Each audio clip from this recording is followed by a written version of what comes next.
Royal drama. Prince Harry and Meghan Markle make allegations of racism and neglect, forcing the palace to respond. In this week's Top 5. Welcome to Know This. Let's count down and get to the biggest stories you need to know. Starting at number 5, Biden's dogs are returning to the White House after a reported biting incident. And on Monday, the first family's younger dog, Major, was surprised by an unfamiliar person and reacted in a way that resulted in a minor injury to the individual, which was handled by the White House medical unit with no further treatment needed. The White House said that it was already planned for dogs Champ and Major to stay with family and friends in Delaware while First Lady Dr. Jill Biden was traveling. But after being sent away, they are set to return to 1600 Pennsylvania Avenue soon, according to White House Press Secretary Jen Psaki. Major made history as the first known rescue dog to live at the White House. He joined the Biden family when he was adopted in 2018.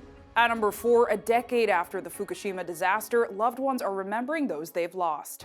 On March 11, 2011, the most powerful earthquake to hit Japan shook the country's eastern coast, triggering a tsunami. The tsunami hit the Fukushima nuclear power plant, causing nuclear meltdowns and chemical explosions. And not only did the earthquake trigger a tsunami, it shifted the Earth's axis. Almost 20,000 people died, and more than 2,000 went missing as a result of the disaster. A year before the disaster, a Japanese man had set up a phone booth with a disconnected phone in his garden. It was a way to grieve his cousin who had died, as he would talk to him on what he deemed the wind phone. Now, survivors of the Fukushima disaster go to the phone booth for comfort, updating their lost loved ones on their lives. This phone booth embraces all of me. It embraces various people like those affected by the disaster.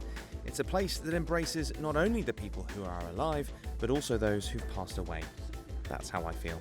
Thousands have not been able to return to their homes, and some towns near the Fukushima plant are still working to safely clean up the nuclear waste and radioactive water. Number 3, South Dakota passes a bill targeting trans women and girls in sports, one of dozens introduced this year that targets the LGBTQ+ community.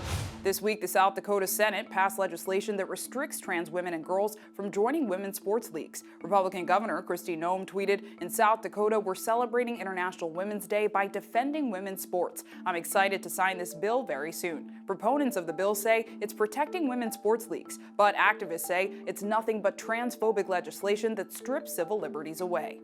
The people who are introducing these bills, they don't care about women's sports. They're not investing in women's sports in the long term. What they do care about is perpetrating our myths and misunderstandings about trans people to increase the power and control of the government over all of our bodies, and that in order to counteract that, we have to mobilize together. But it's not just South Dakota. More than 20 other states are proposing similar bills. And outside of sports, half of the states across the country have already announced more than 60 bills that target trans kids. That's more than all anti-trans bills introduced in 2020.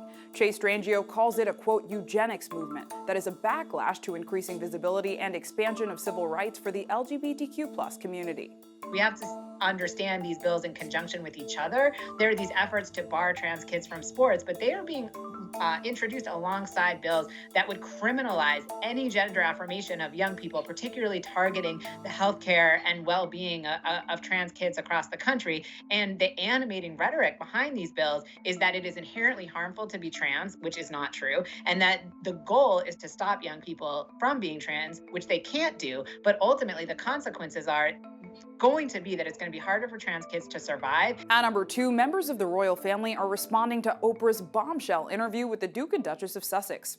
Meghan and Harry revealed in Sunday's interview that they did not feel supported by the royal staff as Meghan Markle was experiencing suicidal thoughts. She also shared a moment when a member of the royal family asked Prince Harry about the skin color of their unborn baby.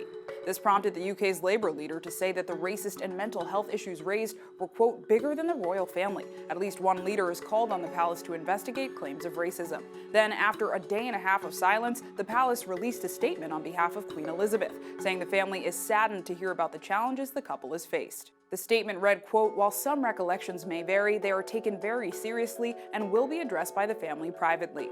Meghan and Harry stepped away from being senior members of the royal family in early 2020. The palace says Harry, Meghan, and Archie will always be much-loved family members. And the drama extended beyond just the royal family. Good Morning Britain anchor Piers Morgan is leaving the show after he walked off set when his co-anchor called him out for his attacks on Meghan and Harry. And at number 1 year after the COVID-19 outbreak becomes a pandemic, and our world has shifted forever. More than 100 million people around the world have been infected with the illness, and 2.5 million have lost their lives. In the United States, the hardest hit country, more than 500,000 have died in the past year from the coronavirus. And health officials say that the number is probably underreported. Vaccines have provided hope for the end of the pandemic. More than 62 million people have received at least one dose of the vaccine, including 32 million people who've received Johnson & Johnson's one-shot vaccine. Still, CDC officials are worried that the rise of variants, coupled with states reopening too early, could threaten the progress we've made. Texas reopened businesses to full capacity this week and lifted its mask mandate. Mississippi issued similar orders. Dr. Fauci warned against states moving too quickly and called it risky. We understand people's need to get back to normal, and we are going in that direction. But when you start doing things like completely putting aside all public health measures as if you're turning a light switch off, that's quite risky. We don't want to see another surge, and that's inviting one when you do that. That's this week's Top 5. What was the biggest story for you? Tell me in the comments below, and be sure to follow our page for more news. We'll see you right back here next time for more news you need to know.